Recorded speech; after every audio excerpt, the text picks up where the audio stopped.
I'm not going to comment on that. All right, Arizona Cardinals at New York Giants. Arizona, huh? Arizona. I agree. 4 Eli faces. 4 Eli faces. People, you can see how he do Eli faces. Awesome, but y'all can't. 4 Eli faces. 4. That's his bold. That's his bold prediction. 4 Eli faces. The Seattle Seahawks at San Diego. Seattle. Seattle? I'm picking Seattle. I am picking them until they get beat. Until they get beat, huh? I am picking Seattle until somebody beats them. I'm making an upset pick. You have fun with that. And we'll discuss it next time. But I think Seattle's gonna lose. You have fun with that. I think San Diego is gonna come out and beat them. And I think it's gonna be 21-17. You have fun with that. You have fun with that. That's my bold. You know what? That's my bold prediction. For the whole rest of the thing. That's my whole pro prediction right there. I'm making an upset pick. You know Arizona's defense gave San Diego fits. Yeah. You know Seattle's defense is way better. Yeah. Yeah. San Diego's at home. I don't care. You still don't care, huh? I don't care. Seattle. Like I said, I'm picking them until somebody beats them. Then when somebody beats them, I'll think about picking them the next week. Well, that's my bold prediction this game. I ain't gonna predict stats. I'm just predicting San Diego's gonna beat heavily favored Seattle. Yeah, that's bold right there. That's bold with capital letters, right?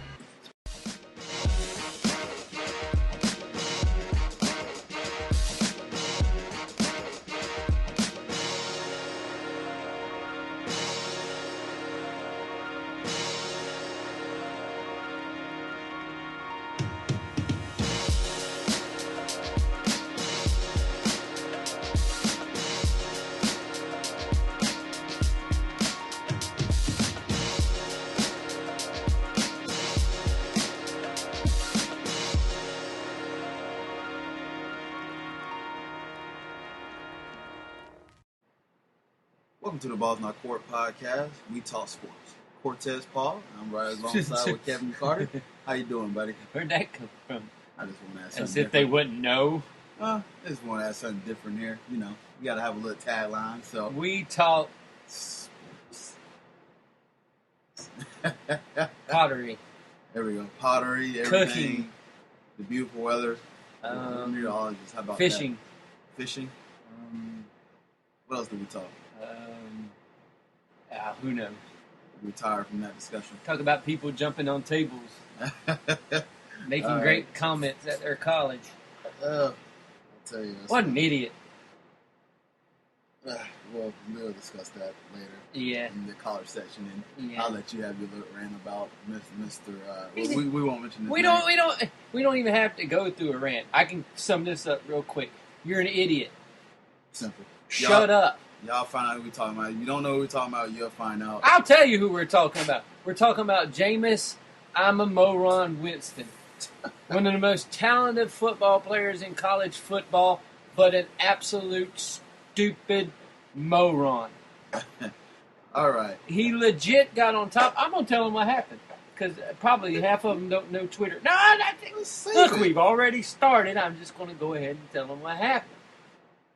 All out of order. Look, you put "We Talk Sports" in the tagline. I can put this wherever I want it.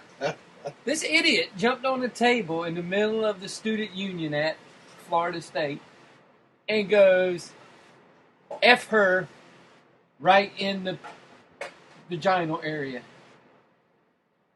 See, I'm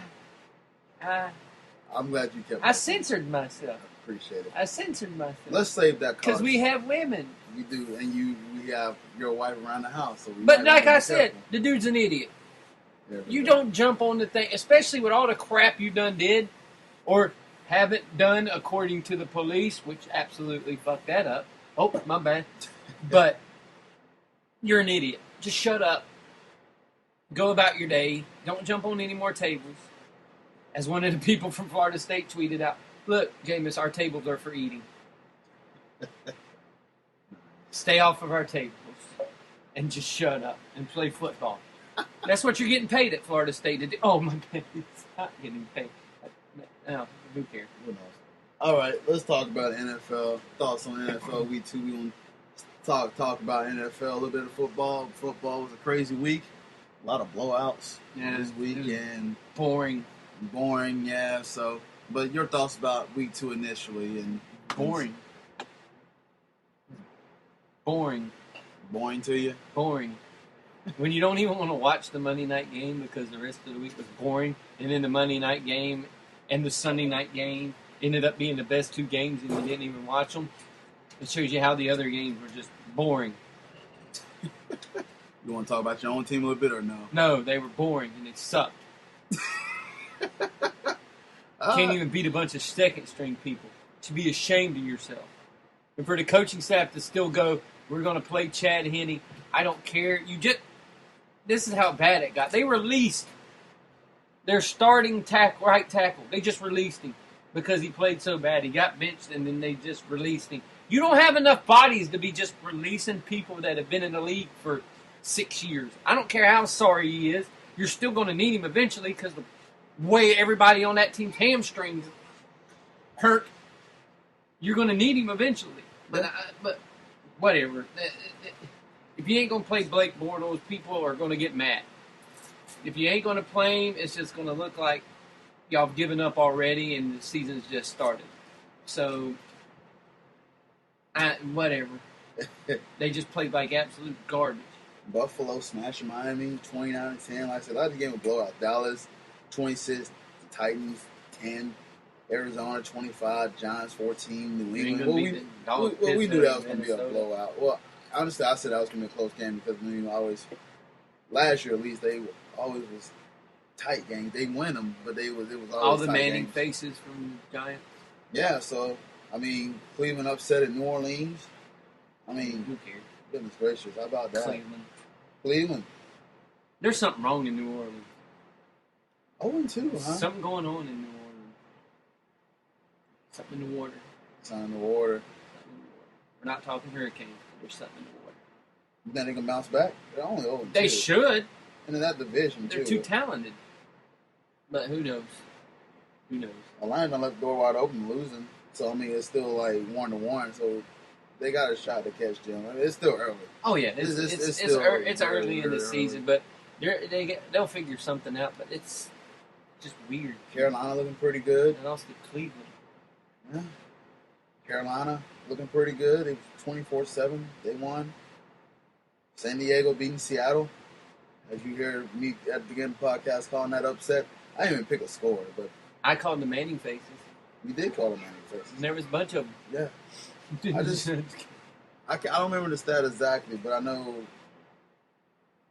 that they're not really good on the road. Last year they wasn't. They struggle on the road. I think he's lost 6 games on the road. Russell but Wilson. He's only lost 1 at home. 1 at home. They're really good at home. Why you wonder why nobody else can hear them? So Houston, of course, dumped. Funny part out of that game though is the people calling out Richard Sherman, telling him he's not a shutdown corner.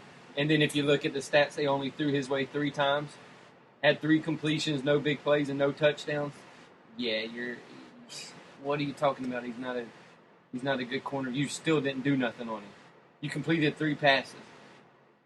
People are still trying to find a way for Richard Sherman to fail, ain't they? Yeah, because of the way he ran his mouth at the beginning of at the end of the year. People want people to fail. People just don't want people to succeed. And it's annoying. He's a good player. He's probably one of the best in the league. Leave it at that. Just because you beat them doesn't mean that he was the reason you beat them. The reason you beat them is because nobody could guard Gates. That was the reason you beat them. Not because you threw at friggin' Sherman. It's because you were throwing at the linebackers and around the safeties and everything. That's the reason you won the game, not because you were throwing at Sherman. So shut up before you talk about Richard. We're going to talk about you later on. Well, he did retweet out saying that this is pretty comical, so I don't know why. Yeah, he put this is pretty comical. You threw 3 plays on me. You got 3 completions, no big plays, no touchdowns. I'm telling you what. So you can't call him garbage if that's all you did. I believe me, there's going to be a day he's probably going. I mean, everybody had bad games. So I'm pretty There'll sure. be the day when he gets burnt, but that's the day he gets old. Yeah, but I mean, there's going to be even. I mean, hey, if he never has a bad game, then respect to him. Dion even had bad games. Yeah, so I mean, he's going. I remember watching games. I remember watching games where people would stay away from Dion, but then the next game, the other team would like be F Dion and throw directly at him. Yeah, there's some team that they're. I mean, I understand they made this whole thing where the week before where Roger but to call him overrated and everything like that, and to do nothing against him is a little stupid. It doesn't make sense. You're trying to aim at something that is not there. Oh, my bad. People are reaching. That's what they're reaching for something. I need to talk in monotone. Be nice. All right. Then you got the Green Bay who came back from the against the Jets. Yeah, they came back. And how about that missed call timeout there? They offensive coordinator. It's the Jets. They always do something. My bad. They always do something stupid in New York. I felt bad. The offensive coordinator. I don't feel bad. They called. I liked it. Of course you liked it, but still. I don't like the Jets. Shouldn't it be where only the coach called timeout? They just heard the word timeout and. It don't matter. If they hear it, they're going to call it. Man, that was a heck of a pass too, and wiped away. Poor Geno. It's a hell of a catch. It was, and they got taken back because they heard the timeout call. Timeout. So there was a bit of controversy in Jets land. So it does happen to the Jets. I like it. Denver Broncos beat Kansas City 24-17. Close. This game, first half, like last week, was great. Up 17 points going to the half. There's something going on in Denver. In the second half, what we do, we just, we just fizzle, man. Peyton couldn't get back on the field. The defense is still trying to figure itself out. But goodness gracious, there were so many penalties in this game that I wanted to bang my head out. We was in the way to stop them from getting us. Well, they didn't score, but because we stopped them again. Yeah, we jumped the penalty. We jumped the gun, and they got another first down. And I, as a Broncos fan, I lost. I'm glad that nobody in this house was not here when I'm this glad happened. I went shopping. Yeah, because I was yelling to the top of my lungs. Probably your mom could hear me. That's how mad I was. So I'm glad that your mom didn't text you like, hey, what's wrong with your buddy over there? Can you tell him to shut up? Yeah. What is he yelling at? I don't know, Mom. Sports. I don't know, Mom. I was not there. Oh, goodness. Chicago made a comeback against San Francisco. Great comeback. With Brandon Marshall sitting on my bench. Kaepernick, struggled, I heard. A little bit. In the end, he was... Oh, Kaepernick. All these guys they give big contracts to struggling. I think it's funny. Philadelphia came back, too, on Monday against the Colts. Yep. And how about Darren Sproles? Darren Sproles. I told you Darren Sproles was an absolute perfect fit for that thing. He's better in his position than Deshaun Jackson was in his position in Philadelphia. Why is he doing so good here? And did so bad in the Saints? He didn't do bad. No. He did not do bad in New Orleans. What New Orleans did wrong was they had 15 running backs that they used. You had Ingram, Thomas, Sproles, and they rotated them in and out. Philly has two. They'll use McCoy, and then they'll use Sproles. And they're using Sproles in the way that Seattle uses Percy Harvin. He's their Percy Harvin role. So he catches better than most any back coming out of anywhere. He runs the ball very well. They put him because he's so small. Too. Yes, but he's their new Deshaun Jackson. And he's going to end up being better in that role than Deshaun Jackson was because he can also run the football.